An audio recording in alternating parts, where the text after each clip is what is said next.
రాష్ట్ర వ్యాప్తంగా pulse polio కార్యక్రమం ఉత్సాహంగా సాగింది. 54 లక్షల మందికి పైగా పిల్లలకు పోలియో చుక్కలు వేయాలనే లక్ష్యంతో ఆరోగ్య శాఖ విస్తృత ఏర్పాట్లు చేసింది. ప్రజా ప్రతినిధులు, అధికారులు పాల్గొని 5 ఏళ్లలోపు పిల్లలకు పోలియో చుక్కలు వేశారు.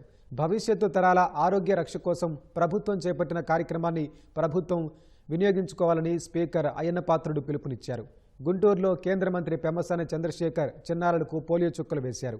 మన్యం జిల్లా సాలూరులో నిర్వహించిన కార్యక్రమంలో మంత్రి సంధ్యారాణి, విజయనగరం జిల్లా గొట్లాంలో మంత్రి కొండపల్లి శ్రీనివాస్ పాల్గొన్నారు.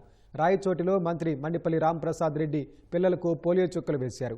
విజయవాడలో MLA Bonda Uma, collector Lakshmisha pulse పోలియోలో పాల్గొన్నారు.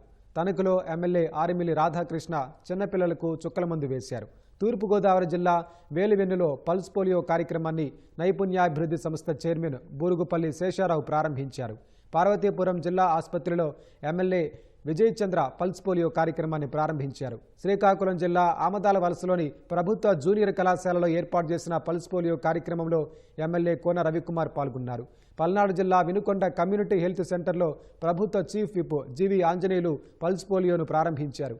ప్రకాశం జిల్లా ఎర్రగొండపాలెంలో నియోజకవర్గ టీడీపీ ఇన్ఛార్జ్ ఎరిక్షన్ బాబు పల్స్ పోలియో కార్యక్రమంలో పాల్గొన్నారు. చీరాల ఎమ్మెల్యే కొండయ్య ప్రభుత్వాసుపత్రిలో చిన్నారులకు పోలియో చుక్కలు వేశారు. వైద్య రంగానికి కేంద్ర రాష్ట్ర ప్రభుత్వాలు అధిక ప్రాధాన్యత ఇస్తున్నాయని పాణ్యం ఎమ్మెల్యే గౌరు చరితారెడ్డి తెలిపారు. నంద్యాల జిల్లా నూనెపల్లిలో కలెక్టర్ రాజకుమారి చిన్నారులకు పోలియో చుక్కలు వేశారు. ఉమ్మడి అనంతపురం జిల్లాలో ఎంపీ అంబికా లక్ష్మీనారాయణ, ప్రభుత్వ విప్ కాల్వ శ్రీనివాసులు, ఎమ్మెల్యే కందికుంట వెంకటప్రసాద్ పిల్లలకు చుక్కల మందు వేశారు.